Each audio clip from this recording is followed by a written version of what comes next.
Hello everyone, welcome to hello scholar. Hello scholar में आप सभी का स्वागत है। हेलो स्कॉलर आपको प्रोवाइड करता है हर एक एग्जाम से रिलेटेड टेस्ट सीरीज और यूट्यूब पर आपको मिलता है इम्पॉर्टेंट टॉपिक्स पर वीडियोस प्लस एक डेली का करंट अफेयर सेशन। तो चलिए आज का सेशन हम स्टार्ट करते हैं। तो बच्चों क्वेश्चन नंबर 1 क्या कह रहा है, who has one the Italian grand prix 2022? किसने इटालियन ग्रैंड प्रिक्स 2022 जीता है? ये बच्चों क्या है, ये एक F1 मोटर रेस होती है जो कि हर कंट्री में होती है, ठीक है। तो किसने जीती है? मैक्स वर्स्टैपेन ने, कार्लोस सेंज ने, डैनियल ने, निकोलस लतीफी ने। तो बच्चों ये जीती है मैक्स वर्स्टैपेन। कंटिन्यूसली ये जो ग्रैंड प्रिक्स जो है वो अलग अलग कंट्री से जीतते जा रही हैं। तो इटालियन ग्रैंड प्रिक्स भी इन्होंने जीती है। चलिए इटालियन ग्रैंड प्रिक्स के बारे में थोड़ा सा जानते हैं। ये 5th oldest national grand prix है। सबसे पहला है फ्रेंच, दूसरा है यूनाइटेड स्टेट्स, तीसरा है फ्रेंच, चौथा है रशियन ग्रैंड प्रिक्स और पांचवा है इटालियन ग्रैंड प्रिक्स। ओके, बाकी चार जो हैं वो भी सबसे पुराने ग्रैंड प्रिक्स में से हैं। जो इटालियन ग्रैंड प्रिक्स है कब से स्टार्ट हुआ है? ये 1921 में शुरू हुआ था और अभी तक हर साल ये जो रेस है वो होती रहती है, ठीक है। चलिए नेक्स्ट क्वेश्चन क्या कहता है, which state has launched residence safety and security portal? कौन से राज्य ने residence safety and security portal को लॉन्च किया है? असम ने किया है, महाराष्ट्र ने किया है, सिक्किम ने किया है या फिर मेघालय ने किया है? तो बच्चों ये जो है वो ऑप्शन 4 इज करेक्ट। मेघालय ने ये पोर्टल जो है रेजिडेंस पोर्टल ये लॉन्च किया है। अब देखते हैं थोड़ा सा इस पोर्टल के बारे में जानते हैं, ये पोर्टल क्या है, किसने लॉन्च किया है। मेघालय के जो चीफ मिनिस्टर है उनका नाम है कोनराड के सांगमा। उन्होंने ये ऑनलाइन पोर्टल है वो लॉन्च किया है किसके लिए, किसके under the Meghalaya resident safety and security act. Under this he has launched that portal, ठीक है। उनका ये कहना है, वो ये कहते हैं दोस्तों कि ये जो पोर्टल होगा, ये जो डिजिटाइज्ड सिस्टम है, ये क्या हेल्प करेगा सेफ्टी और सिक्योरिटी में रेजिडेंट्स की। प्लस एक और चीज़ ये करेगा, क्या करेगा कि ये एक सिस्टम, मतलब ये एक ऐसा इंटेलिजेंट सिस्टम होगा जो कि इंफॉर्मेशन गैदर करने में भी हेल्प करेगा, जो कि अथॉरिटीज़ को भी हेल्प होगा इसकी इंफॉर्मेशन से, इसके डेटा से। अब एक और चीज़ ये करेगा, जैसे कि जो इंपॉर्टेंट सेक्टर्स हो गए, जैसे कि हेल्थ सेक्टर हो गया, उसमें गवर्नमेंट की सर्विसेज और प्रोग्राम्स के इम्प्लीमेंटेशन कैसा हुआ है, बेटर इम्प्लीमेंटेशन हुआ है नहीं हुआ है, उसके मॉनिटरिंग में भी ये बेनिफिशियल होगा, ठीक है। ये जो सिस्टम है अभी 7 स्टेट में लगभग स्टार्ट हो चुका है, जैसे कि शिलोंग, नॉनग्रिम हिल्स, लापांग, नोंग मैसोंग, नोनग्रा, पोकेश, रायत लबान, वहादेन लिंग। तो यहाँ पर इन सारे स्टेट्स में 7 लोकेलिटीज़ में ये जो पोर्टल है वो स्टार्ट हो चुका है। बाकी वेब बेस्ड सिस्टम जो है ये 7 लोकेलिटीज़ में स्टार्ट हो चुका है। प्लस धीरे धीरे क्या होगा कि अलग अलग लोकेलिटीज़ में भी और भी ज़्यादा ये स्टार्ट होगा, फैलेगा। गगन strike is an Indian joint military exercise. It is an exercise between which two forces, यानी कि कौन से दो फोर्सेस के बीच में ये एक्सरसाइज जो है वो कंडक्ट होती है। क्या नाम है बच्चों इसका? इसका नाम है गगन स्ट्राइक, ठीक है। इंडियन एयरफोर्स एंड नेवी के बीच में होती है, इंडियन नेवी एंड आर्मी के बीच में होती है, इंडियन आर्मी एंड एयरफोर्स के बीच में होती है, नन ऑफ द अबव।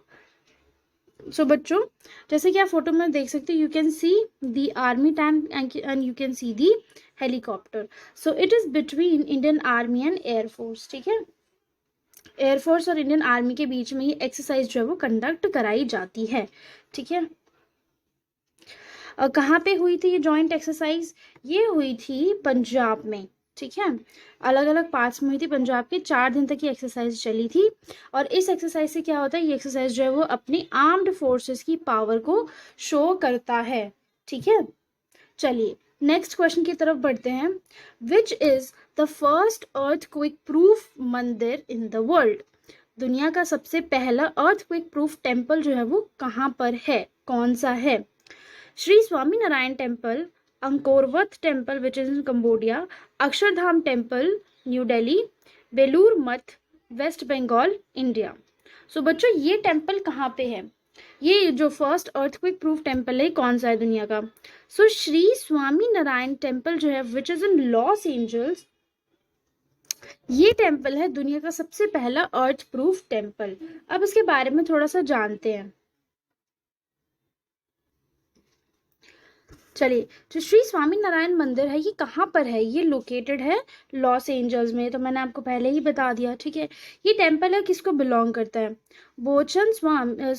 भोजनवासी अक्षर पुरुषोत्तम स्वामी नारायण संस्था, ठीक है। ये डोमिनेशन ऑफ हिंदू, ये इनको बिलोंग करता है टेम्पल जो है, ठीक है। बल्कि ये भले ही हिंदू टेम्पल है बट दोस्तों ये हर किसी के धर्म के लिए खुला है। मतलब कोई भी फेथ का, कोई भी किसी भी रिलीजन में जो भी इंसान विश्वास रखता है, कोई भी यहाँ पे आकर इस टेम्पल को विजिट कर सकता है। ये जो है दुनिया का सबसे पहला अर्थक्वेक प्रूफ मंदिर है, यानी कि अर्थक्वेक यानी भूकंप, तो भूकंप आएगा तो इस मंदिर को कुछ नहीं होने वाला, ठीक है। इसका कंप्लीशन कब हुआ था? यानी कि 2012 में ये जो टेम्पल है इसका कंस्ट्रक्शन है वो कंप्लीट हुआ था। अब हम इसे न्यूज़ में हम इसे क्यों पढ़ रहे हैं? क्योंकि हाल ही में जो हमारे union minister of commerce and industry, consumer affair, food and public distribution, textile, तो ये सारे डिपार्टमेंट्स किसके अंडर? पीयूष गोयल के अंडर, ठीक है। तो मिनिस्टर, तो फिर ये मिनिस्टर, यूनियन मिनिस्टर हमारे किसके? Commerce, industry, consumer affair, food and public distribution and textile, Piyush Goyal ji जो हैं उन्होंने श्री स्वामी नारायण टेम्पल को विजिट किया है which is in Los Angeles, ठीक है। चलिए नेक्स्ट क्वेश्चन की तरफ बढ़ते हैं। Who has inaugurated World Dairy Summit 2022? ये क्वेश्चन जो है वो इम्पोर्टेंट है तो प्लीज़ इसको याद रखिएगा। किसने जो वर्ल्ड डेयरी समिट है 2022 को उसको इनॉग्रेट किया है, उसका उद्घाटन किया है? एस जयशंकर ने किया है, निर्मला सीतारमन ने किया है, पीएम नरेंद्र मोदी जी ने किया है, या फिर अमित शाह ने किया है? चलिए, तो इसका जो करेक्ट ऑप्शन है बच्चों वो है थर्ड, पीएम नरेंद्र मोदी। इन्होंने जो है वो इस डेयरी समिट का इनॉग्रेशन किया है। अच्छा, ये इम्पॉर्टेंट क्यों है? ये इम्पॉर्टेंट इस वजह से है क्योंकि जो इससे पहला जो लास्ट डेयरी समिट था ना वो हुआ था 1974 में। उसके बाद कोई ऐसा इंटरनेशनल डेयरी, ऐसा कोई वर्ल्ड डेयरी समिट जो है वो नहीं हुआ था, बट अब जाके हुआ है 2022 में हुआ है, ठीक है। तो इस लिहाज से ये जो क्वेश्चन है, ये जो टॉपिक है, ये जो समिट है बहुत इंपॉर्टेंट हो जाता है एग्जाम के लिए, ठीक है। चलिए, तो पीएम नरेंद्र मोदी जी ने क्या इनॉग्रेट किया? International dairy federation world dairy summit IDF WDS 2022, ठीक है। कहाँ पे ऑर्गेनाइज हुआ है? Expo centre and mart in greater Noida में। ये ग्रेटर नोएडा बोले तो दिल्ली के पास, ठीक है। वहाँ पे इन्होंने इसको इनॉग्रेट किया है। जो हमारे यूनियन मिनिस्टर हैं पुरुषोत्तम रूपाल, उन्होंने इस वर्ल्ड डेयरी जो समिट है उसको एड्रेस किया है, और ये इंडिया में 48 ईयर्स के बाद ऑर्गेनाइज किया गया है। 4 दिन तक ये समिट है, कब से कब तक? सितंबर 12 से लेकर 15 तक, ठीक है। यहाँ पे कौन कौन से लोग आएंगे? इंडियन डेयरी स्टेक होल्डर्स आएंगे, इंडस्ट्री लीडर्स आएंगे, फार्मर्स आएंगे, पॉलिसी प्लानर्स आएंगे। और इसकी थीम सबसे ज़्यादा इंपॉर्टेंट हो जाती है। इस समिट की थीम क्या है? Dairy for nutrition and livelihood, okay. So एक तो कब से कब तक हुआ, कहाँ पे हुआ, इसकी थीम क्या है, और क्योंकि ये 48 ईयर्स के बाद हो रहा है तो इस वजह से ये बहुत इंपॉर्टेंट हो जाता है। चलिए, तो यहाँ पे लगभग 1,500 पार्टिसिपेंट्स 50 अलग अलग कंट्रीज से जो है वो इस समिट में इन्होंने पार्टिसिपेट किया है। चलिए next question, Kushiyara water treaty is sign between which 2 countries? बहुत इंपॉर्टेंट ट्रीटी है ये, और ये हर एग्जाम पॉइंट ऑफ व्यू से इम्पॉर्टेंट है, चाहे वो किसी भी लेवल का एग्जाम हो। तो देखते हैं ये जो वाटर ट्रीटी है कौन सी 2 कंट्रीज के बीच में साइन हुई है? India Bangladesh, India Pakistan, Bangladesh China, Bhutan and China. So the correct option is first, India and Bangladesh. तो दोस्तों ये इंडिया और बांग्लादेश के बीच में जो ट्रीटी है ये साइन की गई है। आप जानते हैं कि बांग्लादेश और इंडिया की अभी मीटिंग हुई है ना, तो उसमें इन्होंने बहुत सारी ट्रीटीज जो है वो साइन करी हैं। चलिए, इंडिया एंड बांग्लादेश इन्होंने वाटर ट्रीटी के साथ साथ 6 अलग ट्रीटी जो है, जो कि 6 अलग पैक्ट कह लीजिए, वो साइन किए, जैसे स्पेस टेक्नोलॉजी में, साइंटिफिक कोलैबोरेशन में है, ताकि 2 कंट्रीज के बीच में जो कोऑर्डिनेशन है, 2 कंट्रीज के बीच में जो अंडरस्टैंडिंग है और जो रिलेशनशिप है वो और भी ज़्यादा बेटर हो, ठीक है। खुशियारा जो रिवर है वो कॉमन रिवर है इंडिया और बांग्लादेश की, और ये ऐसे पहली ट्रीटी है जो कि 1996 के बाद इंडिया ने साइन करी है बांग्लादेश के साथ। चलिए नेक्स्ट क्वेश्चन दोस्तों क्या कहता है? On which day Ayurveda day will be celebrated in 2022। Ayurveda day कब सेलिब्रेट किया जाएगा 2022 में? 23 सितंबर, 23 नवंबर, 23 दिसंबर या दोस्तों 23 अक्टूबर? बताइए बताइए। सो बच्चों ऑप्शन 4 इज करेक्ट। 23 अक्टूबर को ये सेलिब्रेट किया जाएगा, यानी कि आयुर्वेदा डे। अब हम देखते हैं आयुर्वेदा डे एक्चुअली में है क्या और इसकी थीम क्या है। नेक्स्ट क्वेश्चन दोस्तों ये आता है कि what is the theme of Ayurveda day? हर घर आयुर्वेदा, क्या ये इसकी थीम है? आयुर्वेदा फॉर ऑल, क्या ये इसकी थीम है? हर दिन हर घर आयुर्वेदा, क्या ये इसकी थीम है? या फिर आयुर्वेदा फॉर नेक्स्ट जनरेशन? तो दोस्तों option 3 is correct which says हर घर हर दिन आयुर्वेदा। तो ये क्या थीम है आयुर्वेदा डे की? चलिए आयुर्वेदा डे के बारे में और कुछ जानते हैं। All India institute of Ayurveda, जो कि किसके अंडर आती है? मिनिस्ट्री ऑफ आयुष के अंडर आती है। उन्होंने आयुर्वेदा डे प्रोग्राम जो है वो लॉन्च किया है। ठीक है, किसने लॉन्च किया है? All India institute of Ayurveda ने। किसके अंडर आती है? मिनिस्ट्री ऑफ आयुष के अंडर आती है। ठीक है, थीम क्या है? थीम मैं आपको बता चुकी हूँ, हर दिन हर घर आयुर्वेदा जो है वो इसकी थीम होगी। ये जो प्रोग्राम है 12 सितंबर से स्टार्ट होकर दोस्तों 23 अक्टूबर तक चलेगा। ठीक है, अब आयुर्वेदा जो डे है वो हर साल धन्वंतरी जयंती जो है उस पे सेलिब्रेट किया जाता है। और इस साल धन्वंतरी जयंती कब पड़ रही है? ये पड़ रही है 23 अक्टूबर को। इसी वजह से इस साल हम आयुर्वेदा डे कब सेलिब्रेट करेंगे? 23 अक्टूबर को सेलिब्रेट करेंगे। ठीक है, बहुत सारी मिनिस्ट्रीज हैं, उन्होंने एक दूसरे के साथ कोलैबोरेट किया है इस ओकेजन को, इस आयुर्वेदा डे को सेलिब्रेट करने के लिए। प्लस ये चाहते हैं कि जो मिनिस्ट्री है और जो लोग हैं, जो गवर्नमेंट है, वो ये चाहती है कि लोगों को जो हमारा ट्रेडिशनल सिस्टम ऑफ मेडिसिन है उसके बारे में अवेयर कराया जाए।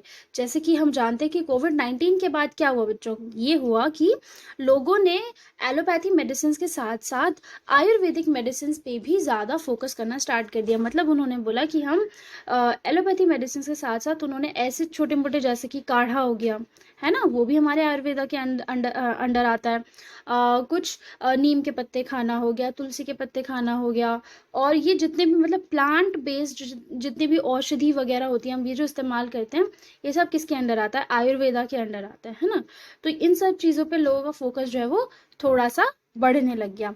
तो यही चाहते हैं कि जो हमारा इंडिया है, इंडिया का जो ट्रेडिशनल सिस्टम ऑफ मेडिसिन है वो इंडिया का जो ट्रेडिशनल सिस्टम ऑफ मेडिसिन है उसके बारे में सबको इन्फॉर्मेशन हो। ठीक है, इस प्रोग्राम में अलग अलग मिनिस्ट्रीज जो है वो पार्टिसिपेट करेगी और एम क्या है? 3Js। ठीक है, ये इंपॉर्टेंट है, इसको थोड़ा मार्क कर लेना, स्क्रीनशॉट लेना या फिर कहीं लिख लीजिए। 3Js, जन संदेश, जन भागीदारी एंड जन आंदोलन। इस पे एम, इस पे फोकस जो है वो रहेगा सरकार का। चलिए next question, world suicide prevention day is observed on which date? कौन से दिन पर वर्ल्ड सुसाइड प्रिवेंशन डे को मनाया जाता है? September 10, September 12, October 10 and October 12. So बच्चों करेक्ट आंसर इज ऑप्शन 1 विच से September 10। September 10 में हम वर्ल्ड सुसाइड प्रिवेंशन डे जो है वो ऑब्जर्व करते हैं। अब इसको सेलिब्रेट करते हैं, मनाते हैं, याद करते हैं। अब हम देखते हैं कि इस साल इसकी थीम क्या थी और ये हम क्यों सेलिब्रेट करते हैं। देखिए, जो सुसाइड है वो एक तरीके की बहुत मेजर प्रॉब्लम है वर्ल्ड में।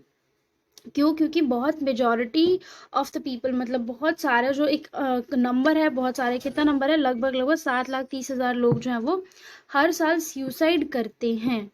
और सुसाइड अटेम्प्ट जो है वो, सुसाइड अटेम्प्ट का जो नंबर है वो तो इससे भी ज़्यादा है। ठीक है, इस वजह से ये इम्पॉर्टेंट हो जाता है कि हम सुसाइड के अगेंस्ट अवेयरनेस जो है वो फैलाएं। अब सुसाइड बच्चे लोग क्यों करते हैं? सुसाइड लोग इसी वजह से करते हैं क्योंकि सुसाइड लोग इसी वजह से करते हैं क्योंकि लोगों को क्या होता है कि मेंटली शायद वो डिस्टर्ब हो जाते हैं, उन पे किसी भी तरीके का प्रेशर होता है या वो मेंटल प्रेशर नहीं झेल पाते, या फिर कुछ उनके साथ कुछ मेंटल सेक्सुअल हरासमेंट होती है। इस वजह से लोग जो है वो सुसाइड कमिट करते हैं।